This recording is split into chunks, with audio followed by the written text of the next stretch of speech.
नमस्कार दोस्तों, आपका अपना चैनल में मैं सुदर्शन कुमार फिर से एक बार स्वागत करता हूं। आज के इस वीडियो में मैं आप लोगों को 15 वस्तुनिष्ठ प्रश्न को कराऊंगा जो अरिहंत बुक से लिया गया है। इससे पहले हम आपको 1 से 15 तक बेसिक इलेक्ट्रिसिटी का ऑब्जेक्टिव करा चुके हैं। आज उसके आगे 16 से 30 तक कराएंगे। चलिए हम स्टार्ट करते हैं। जो अभी तक हमारे चैनल को सब्सक्राइब नहीं किए हैं वो हमारे चैनल को सब्सक्राइब कर लीजिए ताकि आपको समय समय पर नोटिफिकेशन मिलते रहेगा। चलिए 16 नंबर क्वेश्चन है, न्यूनतम एक इलेक्ट्रॉन किस पदार्थ के परमाणु में होता है। कह रहा है न्यूनतम एक इलेक्ट्रॉन किस पदार्थ के परमाणु में होता है। जो ऑप्शन आपको दिया हुआ है तो देखिए एक क्लोरीन है। क्लोरीन का पता है आपको, परमाणु संख्या 17 होता है। तो जितना परमाणु संख्या उतना ही इलेक्ट्रॉन की संख्या होगी। फिर आप चलिए हाइड्रोजन का देखते हैं। हाइड्रोजन का परमाणु संख्या 1 होता है। उसके बाद हम हीलियम की चलते हैं। हीलियम का परमाणु संख्या 2 होता है। और ऑक्सीजन की ओर चलते हैं। ऑक्सीजन का परमाणु संख्या 8 होता है। किसी भी परमाणु में जितना परमाणु संख्या होगा, यानी नंबर ऑफ परमाणु संख्या, उतना ही मेरा इलेक्ट्रॉन की संख्या होता है। तो अब देखिए इसमें सबसे न्यूनतम किसका दिख रहा है आप लोगों को। तो सबसे न्यूनतम जो है हाइड्रोजन का है, जिसका 1 होता है। तो न्यूनतम हो गया हाइड्रोजन का। अगर इसी में सबसे अधिकतम पूछता तो आप क्लोरीन का बोलते हैं, लेकिन यहाँ क्वेश्चन में आपका न्यूनतम पूछा है इसलिए आप हाइड्रोजन होगा। चलिए 17 नंबर क्वेश्चन की ओर। 17 नंबर क्वेश्चन कहता है कि 1 जूल पर सेकेंड डैश है, यानी कि 1 जूल पर सेकेंड बराबर कितना होता है। ये क्वेश्चन का कहने का मतलब यही है कि 1 जूल पर सेकेंड कितने के बराबर होता है। सर्वप्रथम आप लोग जान लीजिए power is equal to W/T, और आपको पता है कि W का मात्रक जूल होता है और समय का मात्रक सेकेंड होता है। यानी जूल पर सेकेंड को ही हम लोग क्या कहते हैं, वाट बोलते हैं। इसी को हम लोग वाट बोलते हैं। तो जूल पर सेकेंड को जब हम वाट बोलते हैं तो इसका ऑप्शन देखिए सी नंबर होगा। यानी जूल पर सेकेंड को हम क्या कह सकते हैं, तो जूल पर सेकेंड को हम वाट कहेंगे। C number option. Next question चलिए 18 नंबर में कह रहा है कि अंतर्राष्ट्रीय पद्धति में ऊर्जा की इकाई को डैश में व्यक्त किया जाता है। अब इंटरनेशनल पद्धति में चलना है कि इंटरनेशनल सिस्टम में ऊर्जा का मात्रक क्या होगा। ठीक है, यानी एसआई सिस्टम में ऊर्जा का मात्रक को बताना है। तो सिस्टम ऑफ इंटरनेशनल में तो देखिए ऊर्जा का मात्रक होता है कैलोरी। ठीक है, और आपको ये पता है कि 1 कैलोरी इज इक्वल टू कितना होता है। 1 कैलोरी इज इक्वल टू होता है 4.2 जूल। चलिए 19 नंबर क्वेश्चन की ओर चल रहे हैं। 19 नंबर क्वेश्चन को देखिए। 19 नंबर क्वेश्चन में कह रहा है निम्न में डीसी का सही तरंग रूप क्या है। ये जो 4 आपको ऑप्शन दिया है, ये 4 ऑप्शन में बता रहा है कि कौन सा डीसी का जो है ना वेव सही है। तो अब देखिए आपको पता है कि डीसी का प्रॉपर्टी क्या होता है, यानी आपके डीसी के गुण के बारे में आपको पता है। डीसी का क्या होता है, वैल्यू तथा दिशा, यानी हम उसको कहते हैं परिमाण और दिशा समय के साथ नहीं बदलता है। यानी मैग्नीट्यूड और डायरेक्शन उसका क्या होगा, समय के साथ नहीं बदलेगा, यानी कांस्टेंट रहेगा। तो कांस्टेंट वाले टर्म में देखिए कौन होगा, ऑप्शन नंबर डी। क्लियर। अब चलते हैं हम लोग 20 नंबर क्वेश्चन की ओर। 20 नंबर देखिए क्वेश्चन क्या कर रहा है। 20 नंबर क्वेश्चन में कह रहा है कि किसी वैद्युतिकी परिपथ में कार्य या ऊर्जा का अवकलन डैश होता है। देखिए कोई भी एक वैद्युतिकी परिपथ है, ठीक है, उसमें कह रहा है कि कार्य या ऊर्जा का अवकलन, यानी कि किसी वैद्युतिकी परिपथ में हमको कार्य की गणना करना है या ऊर्जा की गणना करना है, तो उसके लिए हम कौन सा सूत्र उपयोग करते हैं? तो देखिए, आपको पता है कि वैद्युतिक परिपथ में कार्य बराबर क्या होता है। ये W बराबर आप ये जानते हैं I स्क्वायर RT या V स्क्वायर बटे R इंटू टी। तो ये दो जान रहे हैं। तो इसमें देखिए कौन ऑप्शन आपको मिल रहा है, ये डी नंबर ऑप्शन देखिए, ये आपका क्या होगा, सही होगा, जबकि ए बी और सी इसमें गलत ऑप्शन है। चलिए 21 नंबर क्वेश्चन की ओर, 21 क्वेश्चन को समझते हैं। कराए विभवांतर का मापन किया जाता है। देखिए विभवांतर को हम किससे मापते हैं, इसके बारे में ये पूछ रहा है क्वेश्चन में कि विभवांतर का मापन किया जाता है। यानी 4 ऑप्शन दिया हुआ है, 4 ऑप्शन में किसके द्वारा हम विभवांतर का मापन करते हैं। तो देखिए विभवांतर पहले हम जान लें कि विभवांतर किसको कहते हैं। यानी किन्हीं भी दो बिंदुओं के बीच के विभव के अंतर को, किन्हीं भी दो बिंदुओं के बीच के विभव के अंतर को, विभव यानी V1 माइनस V2, यानी V2 माइनस V1 के ही अंतर को हम लोग क्या कर दिए, विभव कर दिए। यानी यही दो विभव के बीच के अंतर को ही विभवांतर कहते हैं। और विभवांतर को हम लोग वोल्ट मीटर से मेजर करते हैं। विभवांतर को किससे मेजर किया जाता है, वोल्ट मीटर से। ऑप्शन नंबर सी इसका सही होगा। चलिए, जबकि इसमें देखिए आम मीटर से हम क्या करते हैं, प्रतिरोध आम मीटर को हम करंट से मेजर करते हैं। फिर देखिए ओम मीटर है, ओम मीटर से हम प्रतिरोध मेजर करते हैं। वाट मीटर से हम क्या करते हैं, विद्युत शक्ति को मेजर करते हैं। क्लियर। चलिए 22 नंबर क्वेश्चन की ओर चलते हैं। प्रतिरोध की इकाई होती है। इसमें पूछ रहा है आपको कि प्रतिरोध का आखिर इकाई क्या होगा। पहले जान ले प्रतिरोध क्या होता है। जो धारा के मार्ग में रुकावट उत्पन्न करता है उसी को हम लोग प्रतिरोध कहते हैं। और इसको हम R से सूचित करते हैं, R से सूचित करते हैं। और इसका मात्रक क्या होता है, ओम होता है, जिसको सिंबॉलिक में हम उल्टे यू की तरह लिखते हैं। ठीक है, तो ये ओम हो गया इसका मात्रक। चलिए नेक्स्ट क्वेश्चन की ओर चलते हैं, 23 क्वेश्चन की ओर। 23 क्वेश्चन में कह रहा है किसी चालक का प्रतिरोध बढ़ता है जब, किसी चालक का प्रतिरोध बढ़ता है जब, कब। इससे पहले हम समझ लेते हैं इसको कि प्रतिरोध किन किन बातों पे निर्भर करती है। प्रतिरोधकता का कुछ नियम है, उसको हम समझ लेते हैं। तो प्रतिरोधक के नियम को पहले समझते हैं। नियम ये है कि पहला नियम को देखते हैं। पहला नियम कहता है कि R सीधा समानुपाती होता है L, यानी प्रतिरोध चालक तार के सीधा समानुपाती होगा। फिर दूसरे नंबर में है कि R क्या होगा, इन्वर्सली प्रोपोर्शनल होगा 1/A।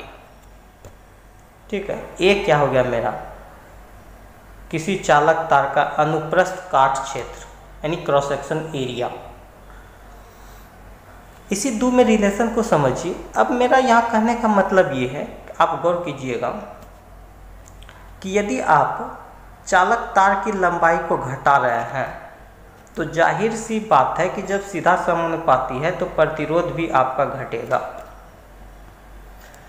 जब आप लंबाई को बढ़ाएंगे तो प्रतिरोध भी आपका क्या होगा, यहाँ से बढ़ेगा। दूसरे ऑप्शन की ओर आइए। अगर चालक तार का क्रॉस सेक्शन एरिया को आप घटा रहे हैं तो इसका प्रतिरोध क्या होगा, बढ़ेगा, क्योंकि इन्वर्सली प्रोपोर्शनल टू है। क्लियर।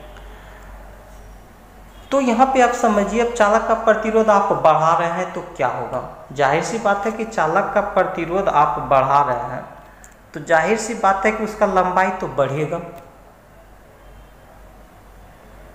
ठीक है, तो इसका ऑप्शन हमारा क्या होगा, एक सही मिल रहा है, ए नंबर, इसीलिए ये सही होगा कि उसकी लंबाई बढ़ेगी। क्लियर।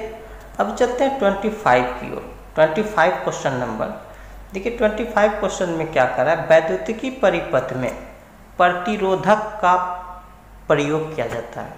देखिए वैद्युतिकी परिपथ में हम प्रतिरोधक का प्रयोग क्यों करते हैं, प्रतिरोधक का प्रयोग करने का क्या उद्देश्य है।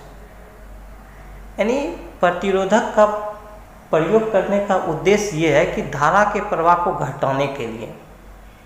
देखिए, जो धारा के मार्ग में विरोध उत्पन्न करता हो या रुकावट उत्पन्न करता हो उसको हम लोग प्रतिरोध बोले थे, ठीक है। और ऐसे गुण को, जो इस प्रकार का जिसमें गुण होता है, उसको हम लोग कहते हैं प्रतिरोधकता। तो ये प्रतिरोधकता का काम है कि धारा के प्रवाह को घटाने के लिए। चलिए 25 क्वेश्चन की ओर चलते हैं। 25 क्वेश्चन में कह रहा है कि निम्न में से चालक का प्रतिरोध तथा चालक की लंबाई के बीच का संबंध बताइए। अब देखिए, एक चालक का प्रतिरोध जिसको आप R से डिनोट करते हैं, और चालक की लंबाई को L से डिनोट करते हैं। कह रहा है इस दोनों के बीच में जब आप ग्राफ खींचेंगे तो वो ग्राफ कैसा आएगा, इसके बारे में इसने बताने के लिए कहा है। आप ग्राफ को कैसा आएगा इसको बताना। तो देखिए, ये होता है क्या, रेसिस्टेंस चालक की लंबाई के सीधा समानुपाती होता है। सीधा समानुपाती होने का मतलब ये होता है कि अगर आप प्रतिरोध को बढ़ा रहे हैं तो इसका लंबाई भी बढ़ेगा, यदि आप प्रतिरोध को घटा रहे हैं तो इसका लंबाई भी घटेगा। तो R और L के बीच जब आप ग्राफ खींचेंगे तो वो हमेशा आपको कैसा आएगा, एक स्ट्रेट लाइन आएगा। एक स्ट्रेट लाइन आपको देखने को मिलेगा, यानी ये, इसी को हम लोग कहते हैं स्ट्रेट लाइन। तो इसमें A नंबर ऑप्शन आपका सही है। चलिए 26 क्वेश्चन की ओर चल रहे हैं। 26 क्वेश्चन में कह रहा है कॉपर का चालक की प्रतिरोधकता का मान होता है। देखिए, ये क्वेश्चन ऐसे बहुत इंपॉर्टेंट है, आप समझिए। अक्सर जो है ना किसी एग्जाम में, चाहे आप भेल हो, इसरो हो, DRDO हो, या कोई स्टेट लेवल के आप एग्ज़ाम क्यों नहीं दे रहे हैं, अक्सर ये क्वेश्चन को पूछ देता है। और चलिए इसको थोड़ा सा ब्रीफली नॉलेज में हम लोग समझें कि कॉपर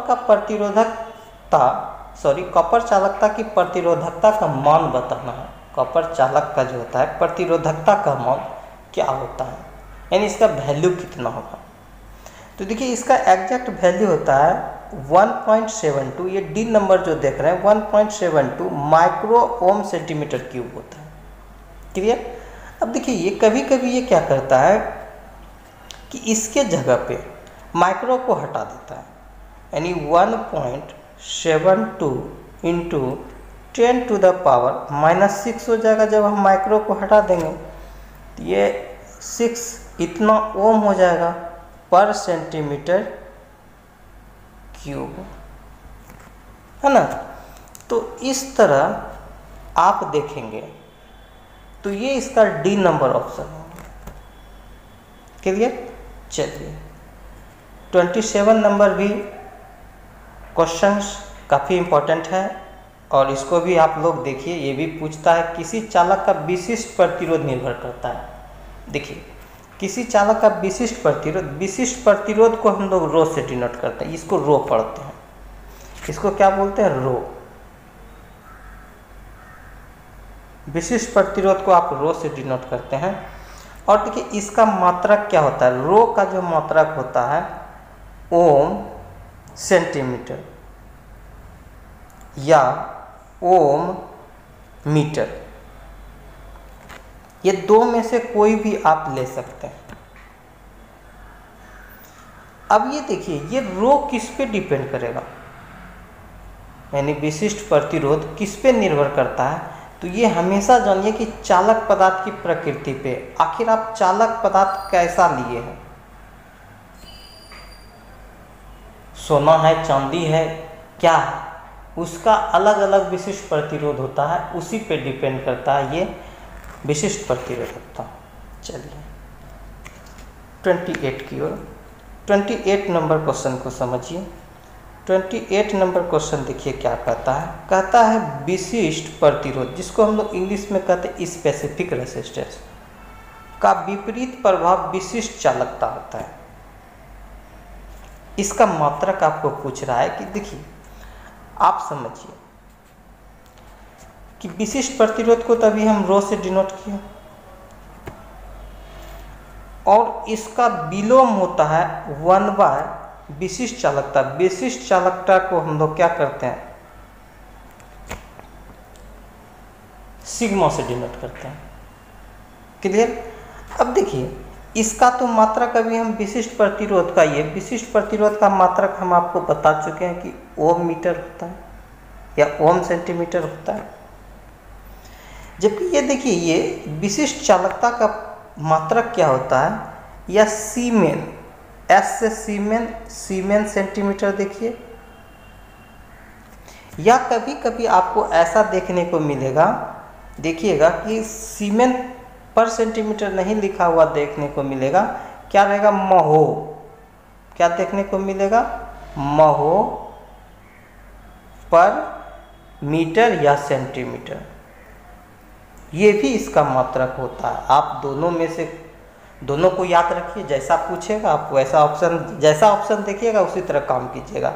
अगर सीमेन पर सेंटीमीटर है तो सीमेन पर सेंटीमीटर को लगाइएगा, अगर महो पर सेंटीमीटर है तो महो पर सेंटीमीटर भी इसका होता है, या सीमेन पर मीटर रहेगा तो सीमेन पर मीटर लगाइएगा, सेंटीमीटर के जगह मीटर रहेगा, तो इसका ऑप्शन ए हो जाएगा। चलिए अब चलते हैं हम 29 क्वेश्चन की ओर। 29 क्वेश्चन देखिए क्या कहता है, विशिष्ट प्रतिरोध की इकाई होती है। अब विशिष्ट प्रतिरोध का क्या इकाई होगा, विशिष्ट प्रतिरोध की इकाई क्या होती है। देखिए विशिष्ट प्रतिरोध की इकाई को समझिए। अभी जस्ट बताया कि विशिष्ट प्रतिरोध को हम लोग रो से डिनोट किए थे, विशिष्ट प्रतिरोध को रो से डिनोट किए थे, और इसका मात्रक अभी हम जस्ट आपको बताए थे कि ओम सेंटीमीटर होता है या ओम मीटर लिख सकते हैं, ओम सेंटीमीटर या ओम मीटर। तो देखिए यहाँ पे ये बी नंबर ऑप्शन होगा। चलिए 30 नंबर क्वेश्चन की ओर है। 30 नंबर जो आप इस सेशन का लास्ट क्वेश्चन है, इसको देखिए। 30 नंबर क्वेश्चन में कह रहा है कि किसी पदार्थ के मीटर क्यूब या सेंटीमीटर क्यूब के दो विपरीत सतहों के बीच उत्पन्न प्रतिरोध को कहा जाता है। किसी पदार्थ के मीटर क्यूब, किसी पदार्थ के मीटर क्यूब या सेंटीमीटर क्यूब के दो विपरीत सतहों के बीच उत्पन्न प्रतिरोध को हम लोग कहते हैं विशिष्ट प्रतिरोध। क्लियर दोस्तों, यदि आप लोगों को वीडियो पसंद आया हो तो दिल से लाइक करें, वो हमारे चैनल को सब्सक्राइब करना ना भूलें। मिलते हैं नेक्स्ट डे नेक्स्ट 15 क्वेश्चन के साथ। Thank you.